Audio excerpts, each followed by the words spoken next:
날마다 행복한 묵상 2022년 17번째 주.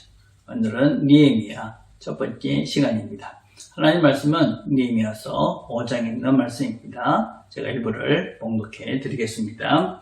그때의 백성들이 그들의 아내와 함께 크게 부르시죠. 그들의 형제인 유대 사람들을 원망하는데 어떤 사람은 말하기를 우리와 우리 자녀가 많으니 양식을 얻어먹고 살아야겠다 하고, 어떤 사람은 말하기를 우리가 밭과 포도원과 집이라도 저당 잡히고 이 흉년에 곡식을 어찌하고, 어떤 사람은 말하기를 우리는 밭과 포도원으로 돈을 빚내서 왕에게 세금을 바쳤도다. 우리 육체도 우리 형제의 육체와 같고 우리 자녀도 그들의 자녀와 같거늘 이제 우리 자녀를 종으로 파는도다. 우리 딸 중에 벌써 종된 자가 있고 우리 밭과 포도원이 이미 남의 것이 되었으나 우리에게는 아무런 힘이 없도다 하더라. 내가 백성의 부르짖음과 이런 말을 듣고 크게 노하였으나 깊이 생각하고 귀족들과 민장들을 꾸짖어 그들에게 이르기를 너희가 각기 형제에게 높은 이자를 취하는도다 하고 대회를 열고 그들을 쳐서 그들에게 이르기를 우리는 이방인의 손에 팔린 우리 형제 유대 사람들을 우리의 힘을 다하여 도로 찾았거늘 너희는 너희 형제를 팔고자 하느냐? 더구나 우리의 손에 팔리게 하겠느냐 하며 그들이 잠잠하여 말이 없기로 내가 또 이르기를 너희의 소행이 좋지 못하도다. 우리의 대적 이방 사람의 비방을 생각하고 우리 하나님을 경외하는 가운데 행할 것이 아니냐. 나와 내 형제와 종자들도 역시 돈과 양식을 백성에게 꾸어 주었거니와 우리가 그 이자를 받기를 그치자. 아멘. 느헤미야서는 에스라서와 한 권의 책이었습니다. 그래서 그 내용을 살펴보면 거진 에스라와 이 느헤미야가 함께 이스라엘 백성들을 개혁해 나가는 그런 내용들로 이 느헤미야서가 기록이 되어져 있습니다. 느헤미야라는 사람은 3차 포로 귀환 때 이 백성들을 이끌고 돌아왔던 유다의 총독이기도 합니다. 돌아와서는 성전 재건을 주도적으로 맡아서 감당하던 지도자입니다. 역사적인 기간은 3차 포로 귀환입니다. 그래서 이 페르시아로부터 다시 예루살렘까지 오는, 그리고 돌아와서 그 성전을 재건하기까지의 약 10년 정도의 기간 동안의 이야기를 기록하고 있는 것이 바로 이 느헤미야서입니다. 강조점은 성전을 이렇게 재건하고 있는 느헤미야 모습을 그리고 있고, 또 백성들을 다시 교육해서 언약을 새롭게 갱신하는 이야기가 바로 이 느헤미야의 강조점이다 라고 할 수 있습니다. 자, 묵상제문 1번입니다. 백성들이 형제인 유대 사람들을 원망한 이유가 무엇입니까? 느헤미야서 4장까지는 다시 예루살렘으로 돌아온 이들이 성전을 재건하기 위해서 애를 씁니다. 근데 그 방해꾼들이 있습니다. 성전 재건을 방해하는 사람들이 이 성전을 재건하는데 여러 가지로 방해를 하는데, 그들이 뭐라고 놀기까지 하냐면 너희들이 이 성전을 지은 것은 여호가 올라가도 무너질 것이다. 그런 조롱 가운데 이들이 이 성전을 재건하는데 힘을 다합니다. 근데 그런 외적인 그런 어려움만 있었던 것이 아니라 내부적인 어려움이 있었다라는 것을 오늘 기록을 하고 있습니다. 오늘 본문에 보니까 백성들이 그들의 아내와 크게 소리를 질렀다. 이건 무슨 얘기냐면 남편과 아내가 함께 이런 일을 도모했다는 것 성경에 거의 나오지 않습니다. 아주 특별한 경우인데, 왜냐하면 그만큼 온 가족이, 그 가정이 대단히 힘들었다 하는 것을 보여주고 있는 장면입니다. 왜 그런가? 이유가 단순합니다. 먹고 사는 것이 너무 힘들었던 것입니다. 흉년이 들었기 때문에 먹을 것이 없었습니다. 또 그들은 또 이 페르시아에 조공을, 세금을 내야 됐기 때문에 그 세금을 내는데 또 자기들의 재산을 또 내서 이렇게 팔아서 그렇게 또 그것을 빚을 내서 갚아야만 했습니다. 그래서 자녀도 잃고 종으로 팔리고 포도원도 다 잃은 그런 상태입니다. 그래서 그들의 먹고 사는 것이 없으니까 이들이 원망하는 것입니다. 우리 자녀도 너희들 자녀와 똑같고 우리 딸들도 너희 딸들과 똑같은데 우리는 지금 아무런 힘이 없다. 지금 너무나 힘들다. 너무 고통스럽다. 그러면서 지금 원망하고 한탄하고 있는 것입니다. 내부적으로 어떤 그런 원망들이 쌓이면 일이 진정이 안 되는 것이죠. 그래서 어떤 외부적인 것들은 함께 힘을 모아서 해결해 갈 수 있지만 내적인 문제들, 이런 것들은 우리가 스스로 해결하지 못하면 더 이상 진전을 이루기가 어렵습니다.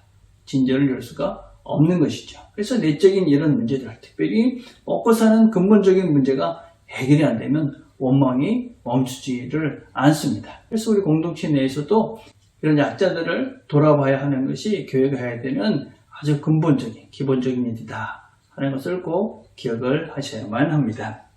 자, 두 번째입니다. 화가 난 느헤미야는 무엇을 하고 있습니까? 이런 상황이 왜 그렇겠느냐?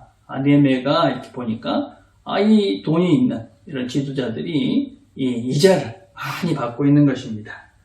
그래서 이 느헤미야가 어떻게 하느냐? 7절에 보니까 깊이 생각하고 귀족들과 민장들을 꾸짖어 이르기를, 그리고 대회를 열고 그들에게 가르쳤다. 그렇게 얘기합니다.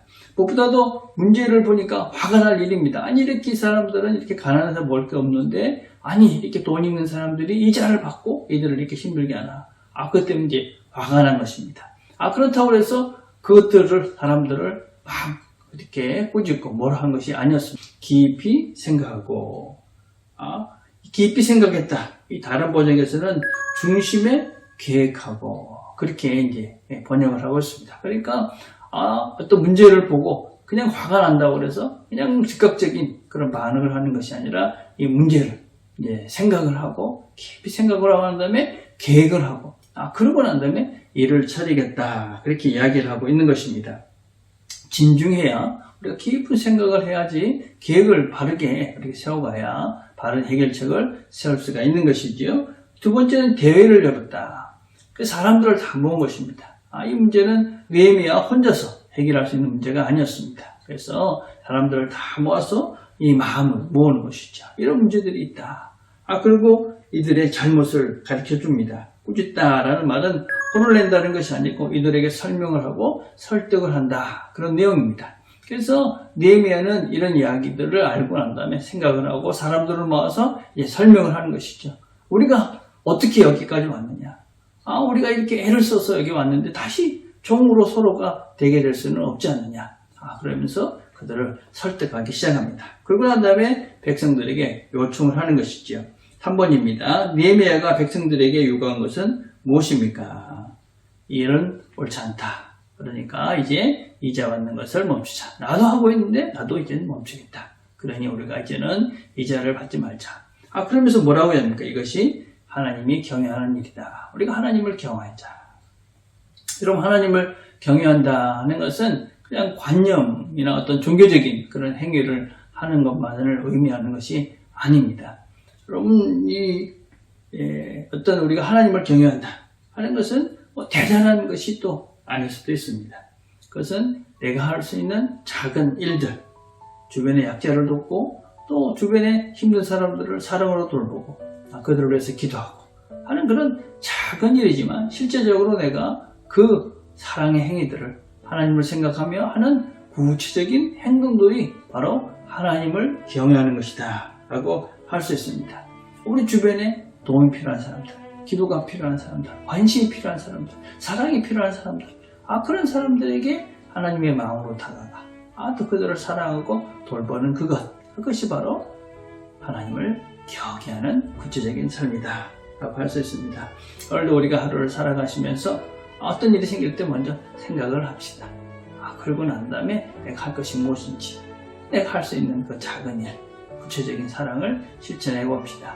그것을 통해서 하나님께서 우리를 더 건강하게 우리의 관계를 만들어 가실 것이고 하나님을 높이는, 하나님을 경외하는 구체적인 삶의 한 하루가 되게 될 것입니다. 오늘도 이 하나님을 경외하는 삶을 사는 저와 여러분이 되기를 간절히 바라겠습니다. 오늘은 우리가 특별히 선교사님들을 생각하며 기도했으면 좋겠습니다. 수고하시는 선교사님들, 그의 가정과 사역 위에 하나님께서 함께 해주시기를 우리가 기도했으면 좋겠습니다. 기도하겠습니다. 하나님 아버지 감사합니다. 오늘도 말씀을 함께 들었습니다. 우리가 쉽게 화내지 않고 깊은 생각 가운데 하나님의 뜻을 잘 알아가는 이 하루가 되게 해 주시옵소서. 무엇보다도 우리 주변에 약하고 힘든 자들을 잘 돌아볼 수 있는 그런 눈을 열어서 하나님을 경외하는 행동들을, 삶들을 오늘 하루 살아내는 귀한 날이 되도록 은총을 베풀어 주시옵소서. 예수님의 이름으로 기도드립니다. 아멘.